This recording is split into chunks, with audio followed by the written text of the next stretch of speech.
Good afternoon. Welcome and thank you for joining us for today's webinar, Keeping the Light On, Addressing the New Meaning of Burnout, sponsored by TELUS Health. I'm Kristen Dougal, Director of Meetings and Events for Benefits and Pensions Monitor, and I will be your host today. Before we get started, I have a few housekeeping items to review. This is an example of the attendee control panel. You should see something similar on your own computer screen in the upper right-hand corner. Use the orange arrow to open and close your control panel. Use the audio pane to select your preferred audio. Choose computer audio to use your computer microphone and speakers, or choose the phone call option to use your telephone and dial in using the information provided. If you have any questions for today's presenter, please type them into the question pane of the control panel. You can submit them at any time during today's session. We'll be addressing them at the end of the webinar in the Q&A portion. Use the handouts pane to download the available documents. You do have access to download the documents, including the speaker presentation, at any time during today's session. We will be launching a few polling questions throughout the webinar, so please make sure to pay close attention to your screen so you can participate. Please note that all attendees are in listen-only mode as we'll be recording this webinar. It will be available to view on our website in the next few days. To begin, let me introduce you to our presenters. Roee Ben-Eli identifies first and foremost as a registered nurse with over 18 years of experience in various healthcare settings. Today, Roee is the Mental Health Program Manager at TELUS Health Virtual Care, where Roee and his team have the privilege of leading the charge in the continued development and delivery of services that bring emotional and behavioral care to virtual care members every single day. Mary-Lou MacDonald's career started over 30 years ago as a sports scientist, eventually transferring her health and performance skills and learnings from the elite sports arena to the workplace arena, where the principal elements so closely parallel. She's been a workplace health researcher and educator, practitioner, and consultant. Prior to joining Hub almost 2 years ago, Mary-Lou served as Director of Workplace Health, Wellness, and Safety Research at the Conference Board of Canada and Head of Employee Wellness at Canada Post. She also served as Chief Executive Officer of Nova Scotia Health and Community Services Safety Association and Executive Director Atlantic for Excellence Canada. Mary-Lou is passionate about health promotion and prevention and focuses her expertise where health and business intersect. Mary-Lou joined Hub as a member of their employee benefits senior leadership team to establish the health and performance portfolio of products and services. Without further ado, I will hand it over to you, Roee. Thank you very much, and welcome to all joining us today. We wanted definitely to talk about, what we say, keeping the light on and addressing the new meaning of burnout. And we want to start with just some numbers just to show people what we're talking about when we're talking about burnout. We're looking at, as you see here on the screen, 47% of employees are feeling exhausted, and I'm sure some of the people listening or most can relate. The amount of half of Canadians, half of employees are feeling stressed. And as we move into the next slide and we start to talk about, burnout in today's reality, we're looking at, just to give you some new data that just came out today, 76% of North Americans are indicating they're experiencing symptoms of burnout. That's according to a new study by Spring Health. The World Health Organization, and this is information that really jumped out at me, indicates that when you're working more than the 40 hours a week, anybody working 55 hours a week, more than 55 hours a week, is starting to have increased risks of stroke, risks of dying from a heart attack, and these are starting to get significant and scary. And when I look at it, it's not that you're working 55 hours at work, because we do other things. We have our second jobs at home, taking care of the house, taking care of the kids. So we're starting to see the data that all this overlapping, especially during the pandemic, where it bleeds into the rest of our days, and the balance is becoming more and more of an issue. Burnout becomes more prominent, and with the risks that come with it. And Canadian employees are experiencing the highest level of burnout in the world, which is a new study just came out. And that's definitely something I know that Mary-Lou has a few things to say about. Yeah, thank you, Rory, for sure. Benefits Canada last month actually also came out with some numbers. 61% of employers are worried about employee retention amid the pandemic, and we've all likely heard about the massive numbers of employees, especially frontline workers, but not exclusively, that have decided to switch careers when this is over. But guess what? It's not business as usual. And so those employers that did turn that blind eye to all these added stresses that we've all been going through during the pandemic have contributed to their employee disengagement and, worse, the deterioration of, their mental and physical health as well, which we'll talk about. And, that's not okay. Over 5 million Canadians were working from home during the pandemic, and that sense of obligation that you have to stay connected all the time became a real issue. The Canadian Labour Congress, in fact, is holding consultations with the federal government on a right to disconnect legislation, similar to what they have in France. So, this is a big deal. It isn't business as usual.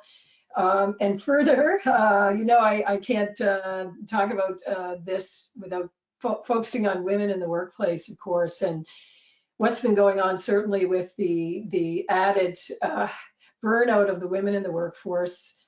The concern is that many of the women that are dealing with that sort of added mental burden, that kind of invisible stress that comes with, caregiving and managing the household and childcare, elder care, homeschooling, and so on.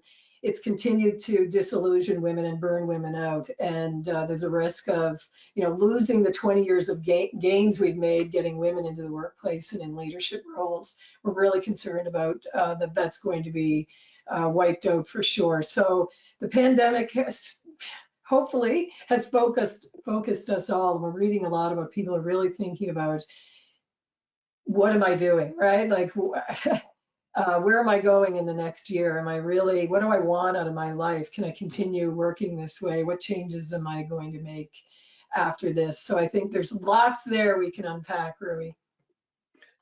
No, thank you, Mary-Lou, definitely. And I'm happy you shared, that the situation is particularly for women, because that's something we were discussing. I wasn't really aware of, how that really affect. And you were talking about, some podcasts also and certain specialists that discuss this. And I think it was really something that opened my eyes to that phenomenon particularly. This takes us to the conversation of what actually is burnout, right? Burnout has been around as a word for many years, a few decades, but just recently the WHO really defined it and included it as a diagnosis, which is something in 2019 that became something new. When we look at the definition that's right here on the screen, I think one of the things that stands out to me is the fact that they attributed it purely to the workplace. And I think as we discuss it, Mary-Lou, we see that being you don't have to be in a workplace to be burnt out. You can get burnt out, just doing your day-to-day responsibilities at home. If you're, a homemaker, or if you're even students can burn out. And it's really, the burnout phenomenon occurs when there's too many things and there's a lack of balance, and it can be the combination. We rarely burn out because of one thing. It's all of it put together.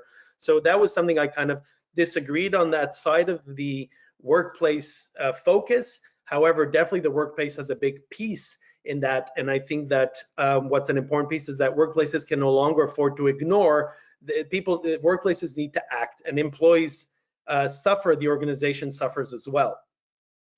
Yeah, and for most of us, probably most of our lives is spent in the workplace. So, the workplace can contribute to, employee well-being, of course, but it also certainly can be an erosion of the well-being of the employees. So, we do need to talk about that. But, when I think about burnout myself, I know we often throw that term around casually. Oh, I'm burnt out, but it's not a casual thing. And this is really what I want to get into in our conversation today, Rui. And I know you and I have had lots of conversations about this, but we throw it around casually, but it's not casual, and it's not benign. It's not temporary. It's not a one and done, right? Burnout can happen if you don't learn to recognize the signs and the symptoms and understand yourself, which we'll talk about. It can happen again, right? So, for the individual, if you're burning out or if you've experienced burnout, I know personally it can extend beyond me. It affects, my family. It affects the relationships in my life. It affects my career, right? It affects my colleagues that I work with. So all those relationships. For the organization, I think we all know that it decimates productivity and engagement, retention and attraction, and certainly the reputation of the organization. We all know of Glassdoor for sure. But something else that's really important to point out that may be overlooked is when individuals are burnt out or psychologically injured in the workplace, it escalates the number of accidents and the number of mistakes that get made. So for certainly safety sensitive organizations, this is a big, big deal. So, and as well, there's lasting, not only physical effects to burnout, but there's lasting, mental effects, mental injury to burnout as well. That takes a long time to recover from. I've burnt out in my life, certainly maybe 10, 12 years ago. I was in a job that, a lot of pressure in the job, a lot of responsibilities in the job. It was quite political and it was a grind, right? I mean, I'm a person that is very passionate about the work that I do and quite on purpose been fortunate enough to be able to know my purpose early on, and which is health and well-being, and particularly in the workplace, and focus on that. But, when you're grinding your gears, against your energy, then you're wearing yourself down. And for me, it manifested certainly in my physical health. I mean, it affected, I became an insomniac. I could never sleep. Certainly the relationships got really strained in my life. I don't think I was a very good leader at that time because I was trying to manage so much. I couldn't bring my best self certainly to work. So relationships were strained, and it's not something I'm proud of, but it's something certainly I learned from. But, my physical health suffered hormonally, maybe a bit of oversharing, but it was a very significant thing for me that I didn't think burnout could do. It threw me into menopause. So, big deal. And I was having hot flashes every hour, 24 hours a day for 2 years, but I ignored those signs, right? And someone like me that knows better found myself in this situation, which means it can, happen to anyone. So the other thing that happened as a result of that, I started to feel like a fraud because here I am, Miss Health and Wellness, and I find myself solidly in burnout. And mentally, I stepped out of the workforce and I stayed out for almost 2 years because I didn't have the confidence and I didn't have the energy to return. So taking a big hit to my confidence was a big deal. And I'll tell you, I still struggle with that. And a lot of people probably wouldn't believe that, but I certainly do. And I'll tell you, I appreciate working with Roee on this because he helped me reframe rather that confidence issue that I have sometimes to wisdom. So it's not a lack of confidence, it's the wisdom I've gained from going through the experience I went through. So I hope that's a helpful tip for some of you. So there's kind of my thing, and I'm not ashamed to talk about that, although, I did have some self-stigma early on. So yeah, there's my story on burnout. So I hope to share more of my experiences with you as we move along. What about you, Roee? Well, I mean, thank you for being so brave. It helps me, share my experiences as well. I mean, my first bout with burnout, really, when I realized it was coming, you mentioned mistakes. I mean, I was a nurse working in a very high stressful environment, which, nursing can be in the hospital. And during a specific urgent event for a patient, I did make a mistake on the medication. Thank goodness it wasn't a mistake that was severe that caused any major issues. But that was my first realization that something's wrong. Working nights, days, huge workloads, a lot of pressure, people's lives in your hands, and making those type of mistakes really make me realize, hey, I'm dealing with people's lives here. I'm not dealing with boxes that if I put the box in the wrong place, then, oh, big deal. This is a big deal. And it was my first experience, and that added in with young children at home and the responsibilities of family and all that, those expectations were the first experience that I had. I did kind of ignored the signs at that point. I changed jobs. I thought, changing jobs might fix it. I mean, that behavior, like you said, the passion of delivering care and being empathetic is really something that drove me to do more and want to give more and give more of myself than I probably should have. Yeah. Something I still struggle with. And there was, when I really fell into that full, burnout scenario, because I didn't deal with it at first, I didn't equip myself accordingly, came medication for depression and anxiety and being on leave.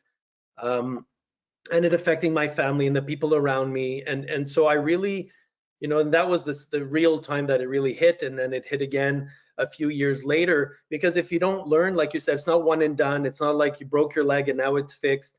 And I felt like I told you last time on our conversation, I felt like Humpty Dumpty. I fell off the wall. I'm now broken, and I'm never going to be able to put these pieces back together. It took a lot of work. It took a lot of effort. But like you said, the feeling of being a fraud, I'm supposed to be able to care for people, and I can't even take care of myself, was a big lesson for me.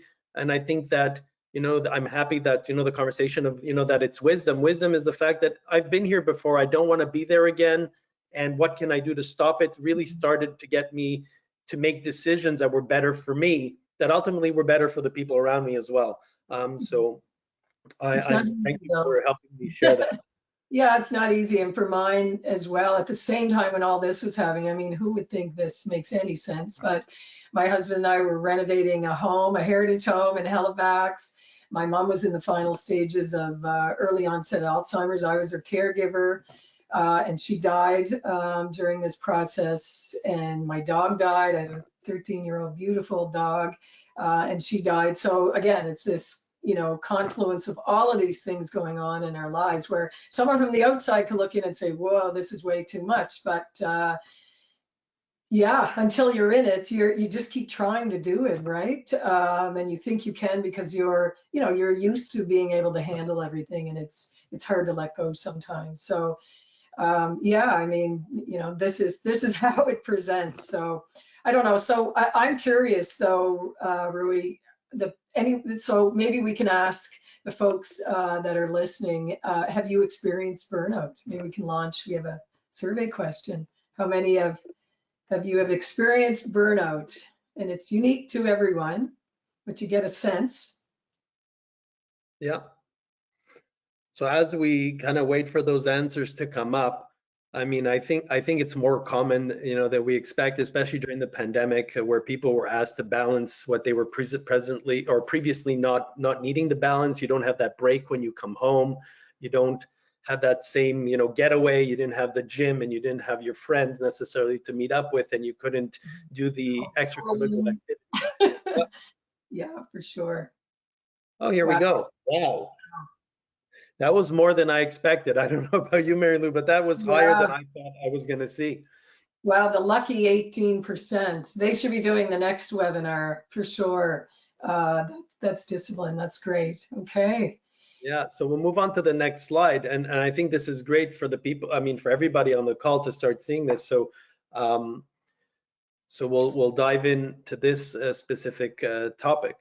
Yeah, so we talked to you, I think you mentioned, Roee, when you were commenting that, it's not necessarily what happens at work, or it's not necessarily only in your personal life. It's often a combination of those two things. But that said, it's a shared responsibility, right, between the individual and the employer. The responsibility of the individual is to bring their best self to work, whatever that is, right, for each of you to work every day. And that, that does mean a constant focus on, our well-being and building our resilience mentally, physically, socially. So paying attention to what you eat, your sleep, your physical activity, and so on, and doing what we all know we need to do to optimize our well-being and therefore our performance, right? And the responsibility of the employer is to provide that physical and psychologically safe and healthy work environment that supports and sustains and amplifies the potential of the employees to do their best work. So together, that's how we create high-performing organizations. So you know, the responsibility of the employer is there. And you can see some of this is Gallup on the right, their research that talks about the types of things in the workplace, if they're not managed appropriately, are going to drive employees into burnout, regardless of, you know, how well they are. Because we all know you put a healthy, positive person in a toxic environment and they're going to turn toxic, right? And, you know, you don't self-care your way out of workplace burnout alone, although it's a vital component. And I hear that a lot. I mean, they're, you know, from folks, well, it's just, you know, do more self-care. I mean, that's not going to work, right, in this situation. Although it's your responsibility to maintain that, it's a responsibility of the employer to do no harm, which means ensure a workplace, you know, that the things noted in the slide are monitored and managed closely. So, you know, and other things that I'd add to that, I know it's your thoughts, Roee, but I'd add also a mismatch between the responsibility and the agency that the employee has, you know, the control they have, and insufficient reward for the work and that they're doing, and recognition and mismatched skills and values. I'd add that to the list as well, right? And, you know, Gallup, the research consistently shows, of course, that no one has more of a powerful influence over the burnout of an employee than the direct manager, of course, which is why, and we'll talk a little bit about that, all people leaders within organizations that have people reporting to them, it's so important for them to be trained specifically to understand and support and address mental well-being in the workplace. I think these are great points, and absolutely. I mean, the direct leader or the direct manager, you know, that training needs to happen so they can recognize it, because they're human too. I mean, ultimately, like you were saying, you know, when I was a leader in my team and I was, you know, in that situation, I was not my best self. I was definitely not, you know, delivering on my promise to take care of the people that work with me and work for me.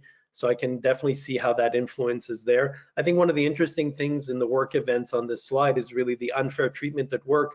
And because some people, it's perception of being treated unfairly. Some people can feel that the treatment is fine, depends, you know, where you come from and what, you know, what your values are. And other people can feel that it's completely unfair and in the same environment. So I think it's important to differentiate between the two.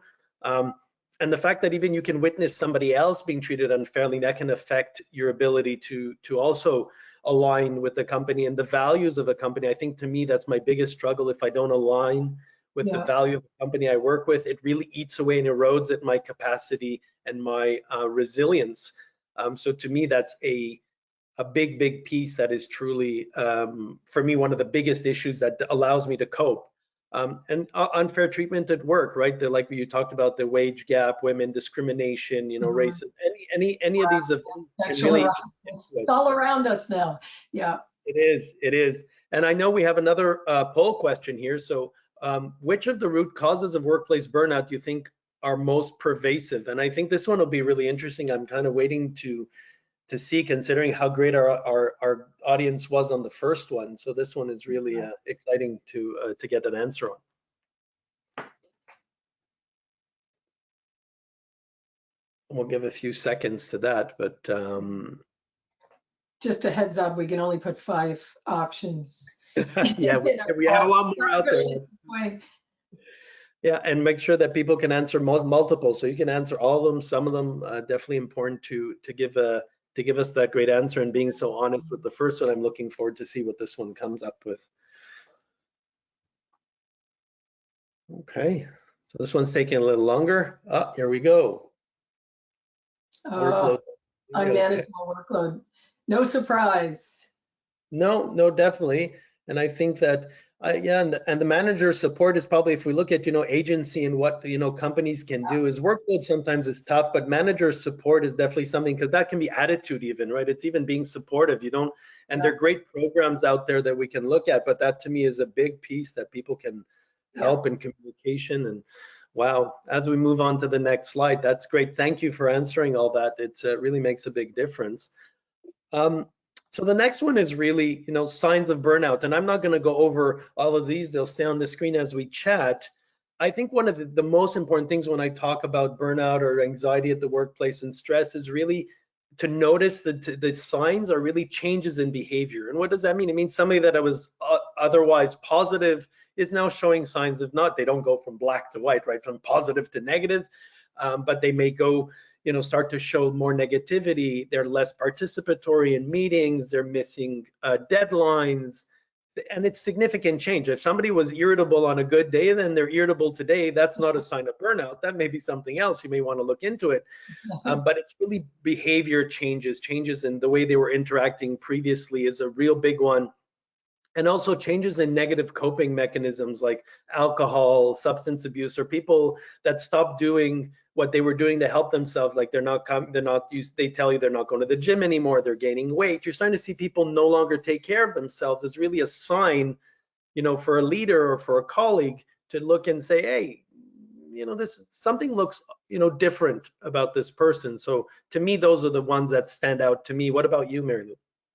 Yeah, no, for sure. I mean, and we're hearing as well, I was reading a paper yesterday on the extreme increase in alcohol consumption of women in particular, and women being more vulnerable to alcohol. It's extremely concerning as a negative coping mechanism and the increased use of that. But the other side of this too is, there are certain personalities and there are certain mindsets. I know in the previous slide you would have seen perfectionists, but it's not just perfectionists that are vulnerable personalities and mindsets to burnout. So it's important. I mean, pay attention here, tune in if you think you fit in one of these categories, but certainly high performers in the workplace, those keeners, are very susceptible to burnout because they're passionate, they want to please, right? Pleasers is another one, but they'll keep going.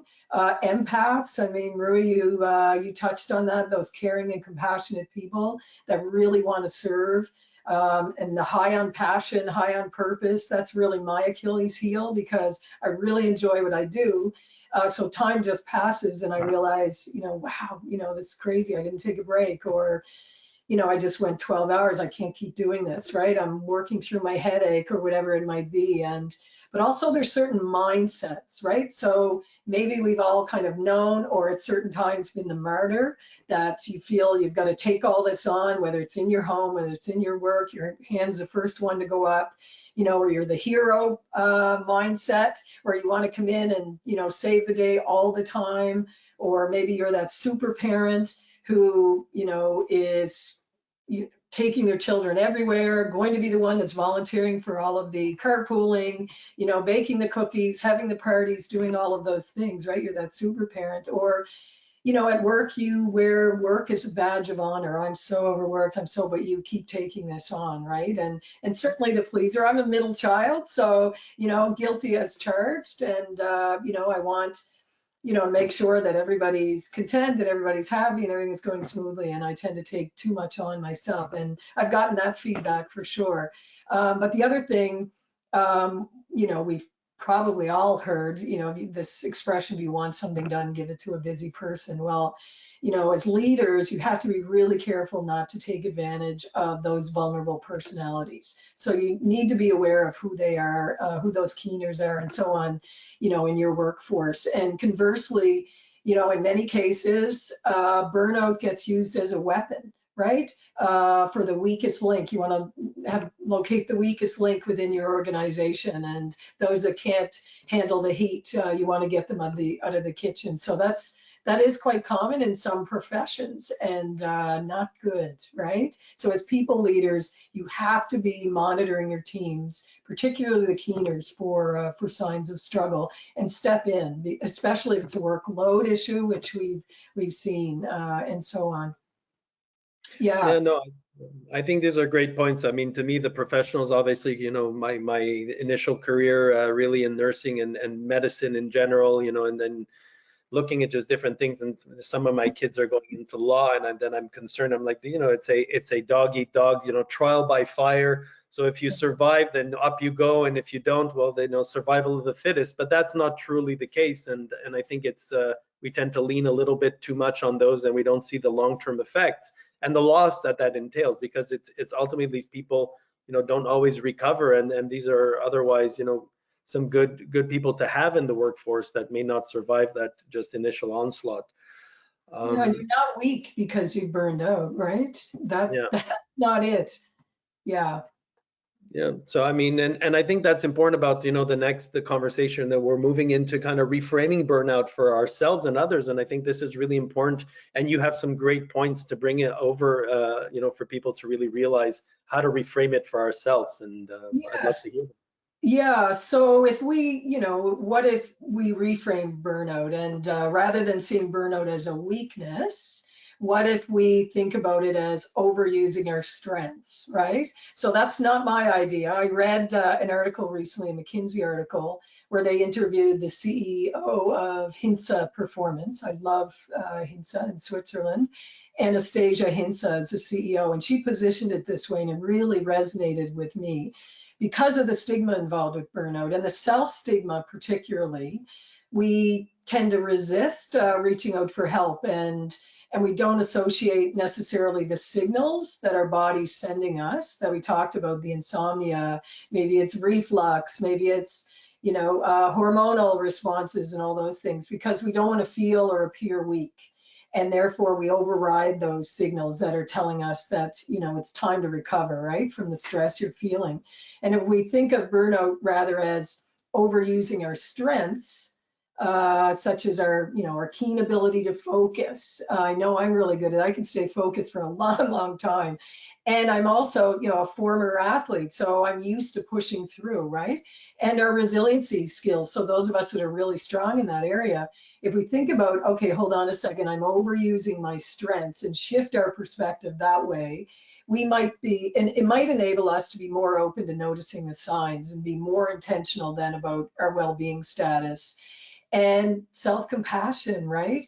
Hints also noticed, and I can attest to this for sure, that it appears that many of us need to hit the wall before we truly understand how serious this is. And often, as you noted, Roee, it takes more than once, but Yeah. this is where leaders can come and make a big difference, reducing that shame and the stigma around mental health. And we know that's certainly a #1 issue.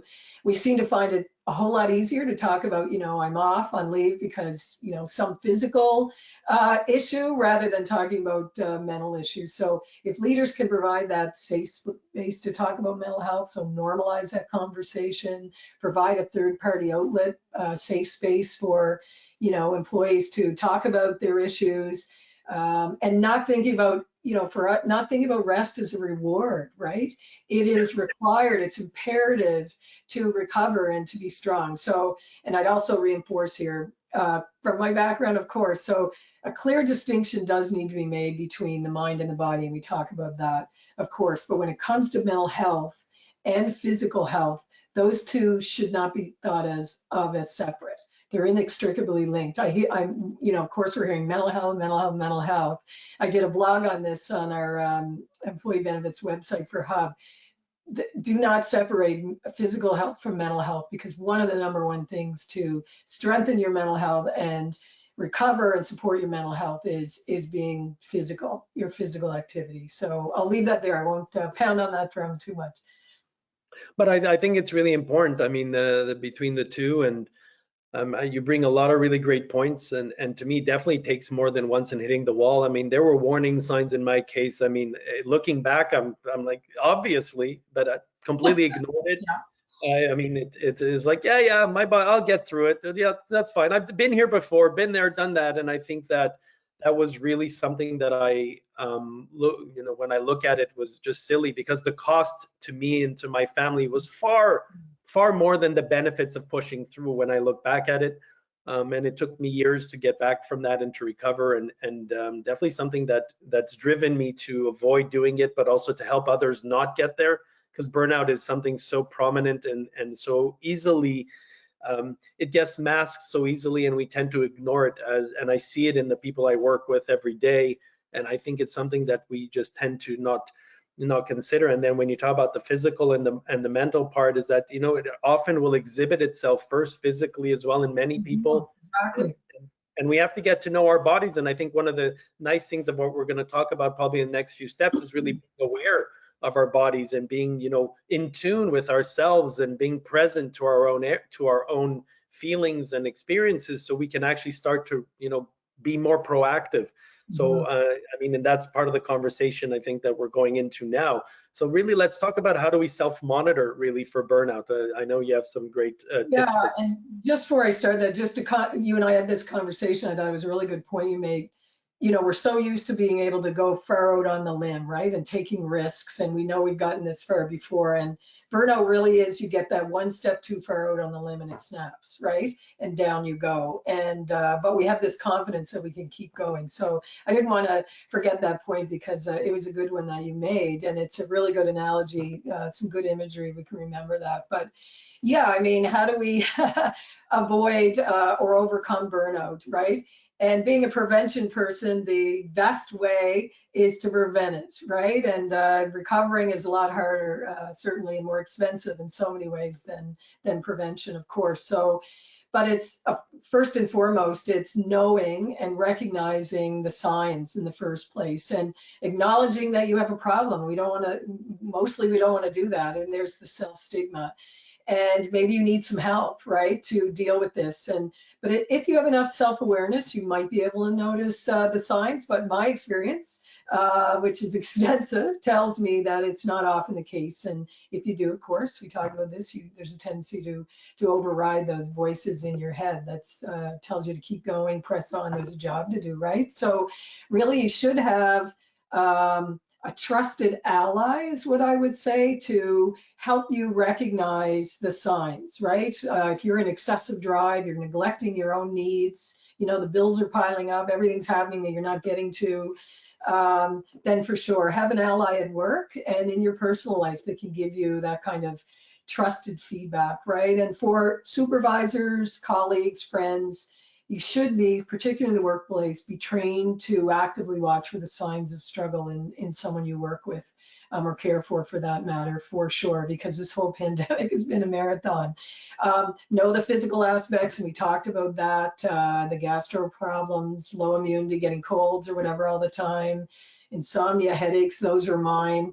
Low back pain, jaw clenching, guilty as charged. I start doing that when I'm under extreme stress. So now it triggers me, right? I recognize that. So know your triggers, right? How do you behave when you're under stress? Do you lash out? Do you avoid difficult conversations and bury your head in the sand? Do you stop exercising, which I did, and that was my superpower. I didn't have the energy to exercise. So that was a quick downward spiral for me. And emotionally eating, a lot of us do that, and alcohol and drugs, which we've mentioned. Be aware of your mindset. I talked about mindsets. Be honest about it. Know yourself. What motivates you to be productive? I've gotten feedback that for me, it's the adrenaline, right, of a deadline. Sometimes I'll wait too long, and it's really that adrenaline that pushes me along, and that's so unhealthy, right? Are you a martyr? A tough one, I think, for most people, pleasers like me. Know and establish your boundaries. They shouldn't be permeable membranes, right? And very porous. So if you have trouble saying no, think about not now, which means, and I've gotten some good feedback from Faisal Mitha on my team that said, push things out further if you need the break and you need the space. And that was really great advice instead of trying to do everything, as it comes in, right? And, I know this, but you forget when you're in the throes of responsibility. Know what frustrates you. Everything can be an emergency, right? A lot of people, it's like, it's urgent. Well, if everything's urgent, nothing is. Nothing's urgent, exactly right. And know what frustrates you, right? And you said, know your values. Are they misaligned with your work? Like all of these things contribute to the rub, right? Is your identity, all your eggs are in the work basket? Is everything based on your work? And that's your total identity. Because if that goes away, the fear and the grind on that is excruciating, right? And I mean, I've gone through that. A flexible work style can really help from an employer perspective to help alleviate some of this pressure on employees, right? Understand what you have control over, what you don't have influence over in your life and in your work, and really focus on that for sure. I mean, these are key signals, signs, and things to think about to help prevent burnout for sure. And I mean, I wanted to mention also definitely it's when not to wait to seek treatment. I mean, there's so many tools out there, and most organizations have, either, all these different programs available. But even if you don't have them, don't wait until you're really at that edge until it's going to break, because the reality is when it does break, it's not a soft landing.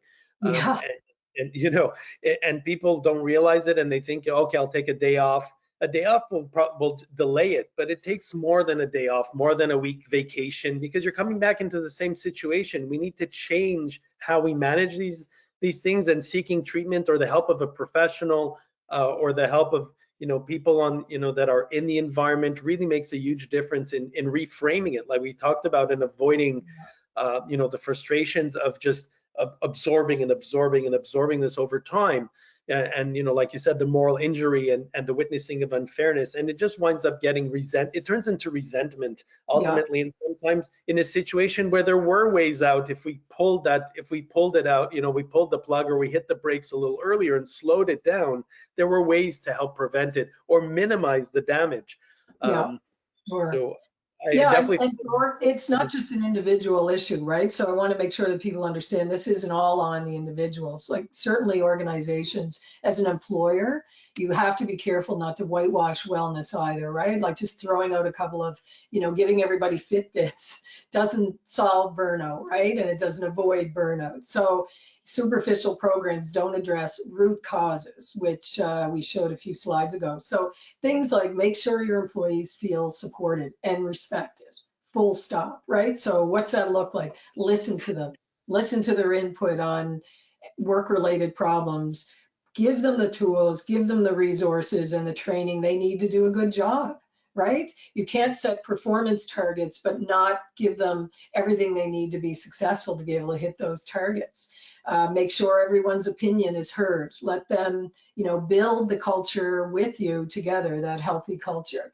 Certainly focus on manager development and the areas we talked about, resiliency and leadership training for managers around mental health, because it gives them the confidence to know what to do, what to say or not say, what's the procedure when they see someone struggling. So they have, the blueprint, they know exactly what to do and say. So it increases confidence in that area. So, and ensure well-being is a philosophy of your organization. Develop a people-centered performance strategy, right? Link it to the well-being of the performance or well-being of the individuals, right? Because that is what drives performance, not a bunch of disconnected initiatives, right? Yeah, and look at the systems in the workplace. Design the jobs that give people autonomy over the work they're doing. The professionals allow them, if they're trained well enough, to do the job and make those decisions, right? No, I think these are great points. And like you say, giving a safe space for people to feel listened to. And I mean, because we know it's not going to be perfect, and we know, it's a work in progress, but at least if they feel listened to, they're seeing that there's the investment being put into them. And leaders, the expectation or assumption that a leader, if somebody's promoted, are equipped to deal with this without giving them the training is just a misconception. And it's actually going to come back and bite them. So Yeah, I think usually it's it's the great. best technical person, right, that gets promoted to management. Not Usually necessarily that's the the pattern. skill. Yeah, not the emotional intelligence, and Yeah, the EQ is not always the first thing that people look for. They look for, like you say, the performer, and that's a big, usually a big issue. We have another poll question here. This is the third one and the last one. What is yeah. your go-to to managing stress? I know, Mary-Lou, on my end, my go-to, some of it is, I go kayaking in the morning when I can, and that's something I really try to do almost from February. As soon as the ice melts all the way into October, I got equipped to do that, and that really helps both body and mind. And on my side, what works for you? Well, running is always has always been how I processed everything. It's a form of meditation for me. Now I do online classes before I start work every day, Monday to Friday, and being out in nature. I'm a big gardener too, and my husband and I, we backcountry canoe camp, so we spend a lot of time in nature. Those are the things that really inspire me. I love animals. I have another dog now who's 13 and a half. So those are the things that work for me. Physical Okay. activity. Wow, good one. And Oh so yes, Mary-Lou, this is great. This is really right up your alley. So you're happy to see this for I sure. think we want to Mind get my meditation and mindful numbers up. So let's talk about that. Yeah, definitely. So you mentioned those a lot, right? And so let's talk about how that actually, in the context of the workplace, what does that actually look like versus, Yeah. mindfulness at home? Yeah, perfect. Thank you. A lot of us, maybe have some confusion around this. I know I hear this quite a bit.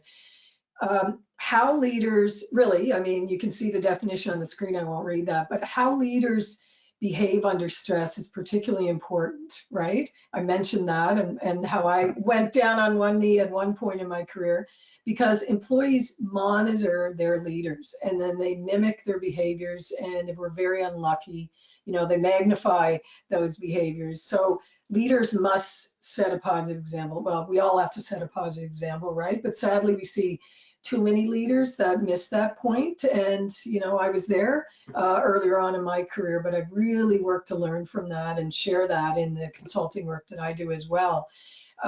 You have to own your contribution to every situation, whether you're a leader or an employee. The soft skills that are required, and we hear this, to be a successful leader can actually be the most difficult. The soft ones are actually the hard ones, and they're not taught in school. So practicing mindfulness actually to increase your awareness of your emotions and your behaviors and to regulate them as they're required. I mean, that's really what it's about, being present, being really focused on the emotions that are coming up and witnessing those emotions as they're coming up and determining how to regulate them based on the situation. And that's about recognizing your emotional patterns, your habits, your coping mechanisms, positive or negative, your triggers, right? And we all have those blind spots. I've gotten feedback actually once in my life that I had a blind spot, but they didn't tell me what it was, so it didn't help. and I'm sure I have them. So you've got to know what your needs are, right? And how to get them met and act accordingly. So when it comes to the interpersonal relationships in the workplace with your teams, being mindful of their triggers and their needs and recognizing them when you're in the situation. And then that allows you to modulate your own response to their stress signals, right? So, if you have a trusting workplace and trusting relationships enough to be vulnerable together, you can share that about each other. And that's, really a baseline for a healthy workplace, trust. So when you or your team is displaying those stress symptoms, then you can all work with that in a very compassionate and caring and supportive way. It also, as a leader, and I learned this the hard way too, being really mindful and conscious, if you will, of everything all the time that's happening can help you tune into when you as a leader are moving from in different situations from empathy, right, to enabling. Sometimes there's a situation or employee that it is time for that employee for whatever reason. Maybe it's a toxic employee that is upsetting the whole recipe in your culture, whatever it may be. I think we're seeing all kinds of examples of that right now in our zeitgeist here in Canada, where instead of, you've got to know when the empathy shifts to enabling and when it's time to intervene in certain situations. But at the end of the day, as I said, it's about caring, respect, and humanity in the workplace. And the research does tell us, this is all based in research, that mindful and self-aware people tend to act more consciously rather than passively. And our brain wants to do that. It wants to automate things, right? So we miss signals. But it's work, right? To remain conscious instead of passive in everything that we're doing, what we're saying and how we're behaving, certainly in the workplace. But, it allows you to make better decisions, you function at a higher mental health level and more positive outlook on life. So why not, right?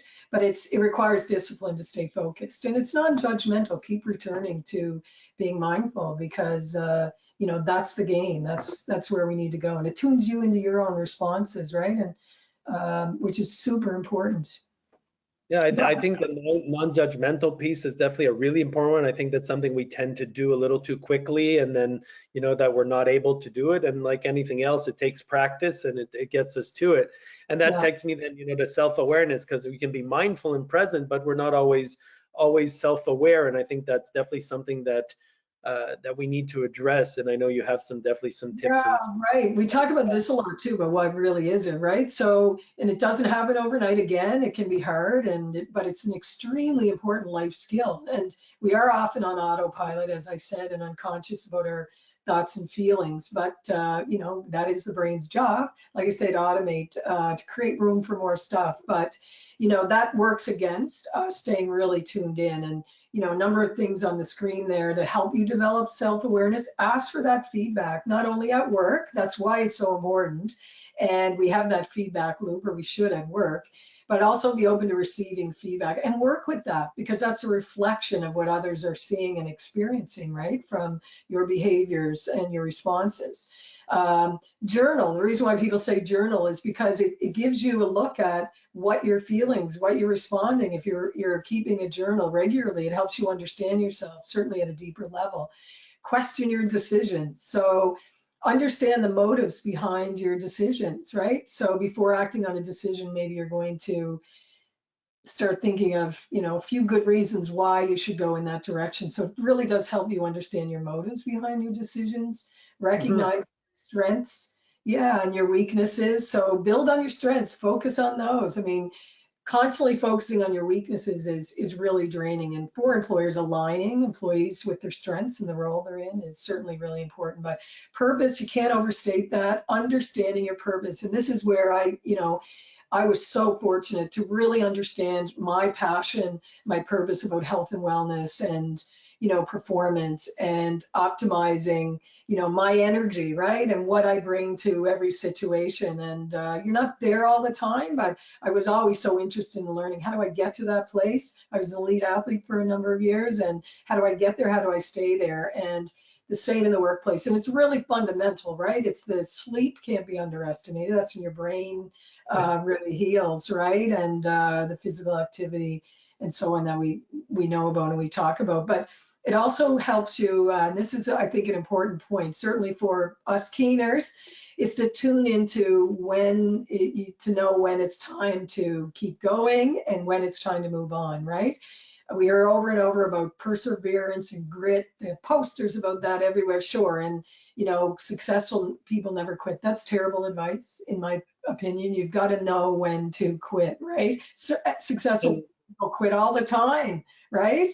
For sure. And when to say no, right? I mean, we said that a lot of times, that we have to practice saying no. And if you're not comfortable saying no, say, let me check. But at least saying no really starts to slow down the whole bandwagon that we're talking about. And that's something that, can't, like you say, can't be emphasized enough. It's okay to say no, or to let me check, and really get, start the ability to really taking care of yourself and clarifying your, recognize your strengths and weaknesses. When you say no, that lets you kind of reassess, reflect, and adjust. So I think those are really important pieces. Yeah, sometimes you're in a situation and in a job that, that is the best thing to do, is move on, right? And so being really self-aware of all your motivations, everything that's there, your values, etc., your purpose can help make it a lot easier to do that, right? To make those sorts of decisions. And as Nelson Mandela said, quitting is leading to,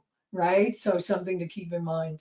For sure. I know we're kind of running out of time here, so I know we really wanted to talk about this topic quickly, and then jump into questions. So I'll let you finish off with this one, Mary. Sure. Thank you. So another quote I love is this one from Billie Jean King, obviously an outstanding champion and trailblazer, for highlighting that her job was tennis, but it was really only to provide her platform for diversity and equality, which was her why, right? Her purpose. And she worked at that every day, still in retirement. But, I think we probably all heard about the recent events at the French Open with Naomi Osaka and her decision to withdraw from the tournament because of concerns for her mental health. And you saw the response from Roland Garros, and not a positive one. And they decided to fine her instead of showing that compassion for her mental health struggles. And she quit the tournament, right? The #1 female quit the tournament. And that was a wake-up call, I think, for everyone. And it's an example of what can happen in the workplace. Like, good people leave, or worse, they stay and suffer. So a really good wake-up call for all of us. But in this case, their best performer left, and the leadership the French Open was tarnished. But I really hope that it shifts our conversation about mental health and helps us understand we're all human, right? If athletes that are so well trained mentally and physically can struggle with their mental health, we mere humans can struggle as well. And hopefully her brave example, resonates beyond professional sport and encourages us all to take the time off that we need and respect our mental health, and for employers to recognize that as well. But when we speak about high performance, we do think about champion athletes, but improved performance is a byproduct of health and well-being, individually and organizationally, not the other way around, which I see so much. So I really wanted to make that point. It's not exclusive to professional athletes. That's why it's critical to first focus on your own well-being and that of your employees if you expect to have a high-performing organization. And for that, as with everything else, if you want to have be successful at something, you need a plan, you need a strategy, a roadmap to create that supportive workplace culture that's physically and psychologically supportive. And in Canada, we have lots of examples, publicly available and otherwise, examples of frameworks that you can access. So we have our national standard for psychological safety in the workplace. Is a perfect example. Excellence Canada has a number of frameworks you can access. Wellness Works Canada has great resources and frameworks you can follow as well. So there's really no reason not to start and utilize those frameworks to tell you the right things to do at the right time if you need that kind of support as a leader.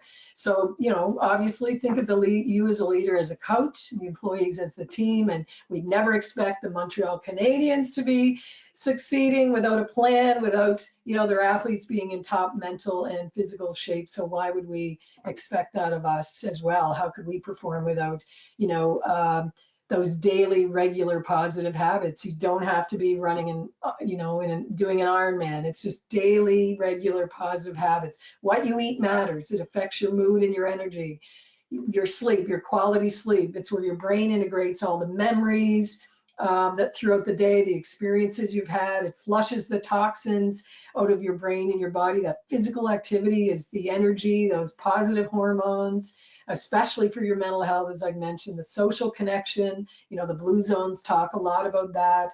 Managing your mind, finding your passion and your purpose. So those small, consistent, positive, everyday habits are a key. And the last thing I want to say, Roee, is before we take questions is, finally, another really important component and to sustain this high performance is resiliency. And you've mentioned it.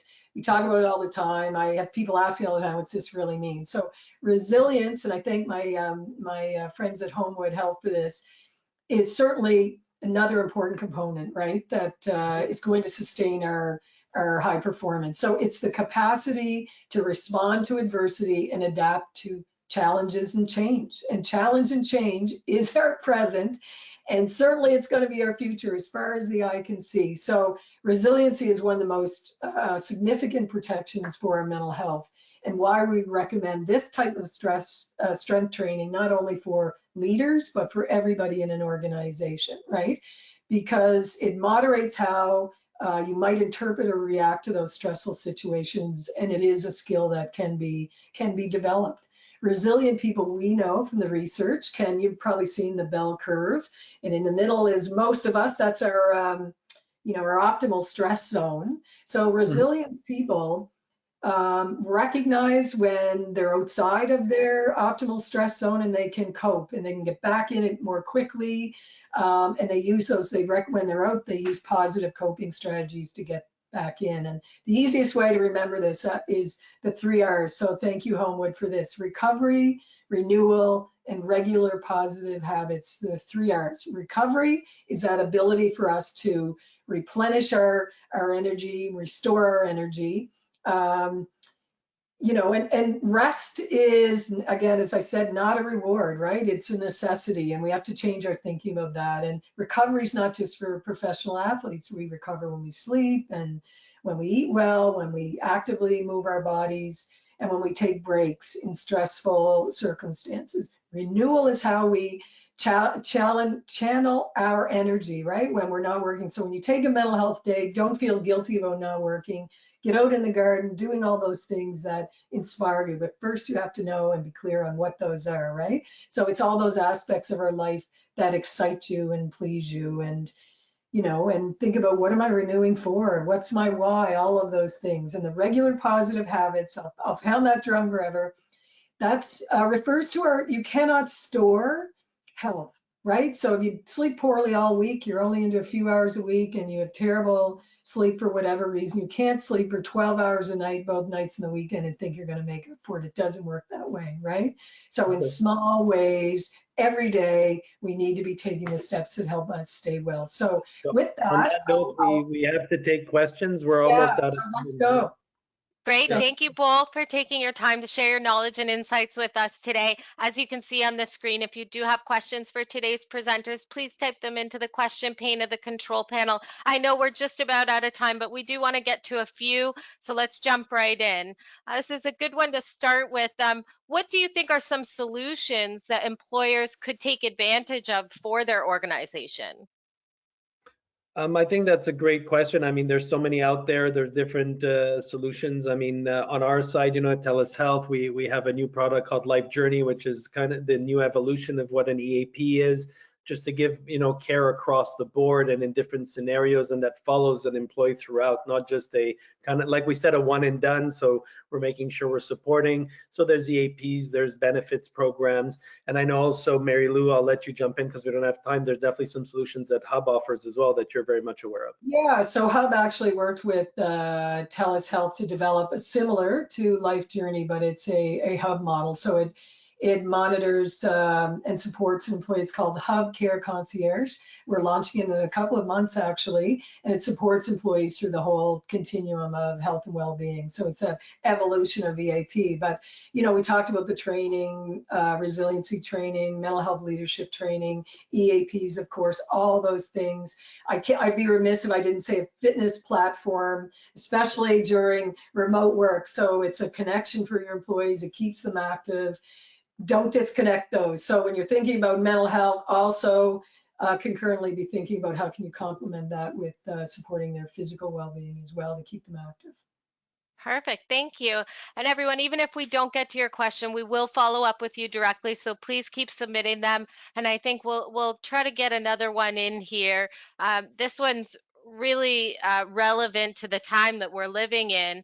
How can you address burnout, I think both as an employee and an employer, for the remote workforce? So I mean, I think we gave some tools. Mary-Lou gave a lot of tools in the actual webinar in the session. I mean, remote workforces are accessible in very similar ways. I mean, we talked about some of those benefits and resources in training. There's a lot available out there today that can be done remotely, asynchronously, which means that employees can have it in webinars, videos, and training. But I think a lot of it has to do with really just communication, being there for your employees, encouraging your leaders to reach out, encourage your leaders to be present. But that's definitely where I would push it with the time that we have left, or where I'd send people to really do that investment in just communication. Mary-Lou, what about you? Yeah, so of course, telemedicine, all of those things, right? So, online. But the other thing I'll touch on this, because again, the physical, I think, is disconnected. I've worked remotely for Hub since I've been here, and I've been a consultant for a number of years working remotely. One of the things I've noticed that was a little bit remiss is when we sent everybody home, we didn't send them home with proper ergonomics, right? I'm telling you, we're going to see, an echo effect of all those musculoskeletal injuries, which wears on your mental health, of course. So having really good ergonomic chairs, having the equipment, the right resources you need to do your job, right? And again, it's that connection, making sure that you overcompensate as a leader on connection and flexibility. I mean, there is that blur. Some of us are morning people, some of us are night owls, allowing for that flexibility when someone's working from home and, there's others around, we're sharing internet, all the things that go on when you're a remote worker. Allow for that flexibility, because really at the end of the day, it's about outcomes, right? Yep, definitely. Excellent. Well, I do want to thank you both, and I want to be conscious of everybody's time. So, unfortunately, that is all the time that we have for today. If your question was not answered, I will be passing them along to the speakers and sponsor company, and someone will follow up with you directly. I just want to give a big thank you to Roee and Mary-Lou, and of course, a big thank you to TELUS Health for sponsoring this webinar and their hard work and support leading up to today. We hope that you leave us having learned some new and valuable information. At the end of today's webinar, you will be prompted to answer a short survey. We encourage you to give your honest feedback to help us with future planning. Have a wonderful rest of your day, everyone, and please stay safe.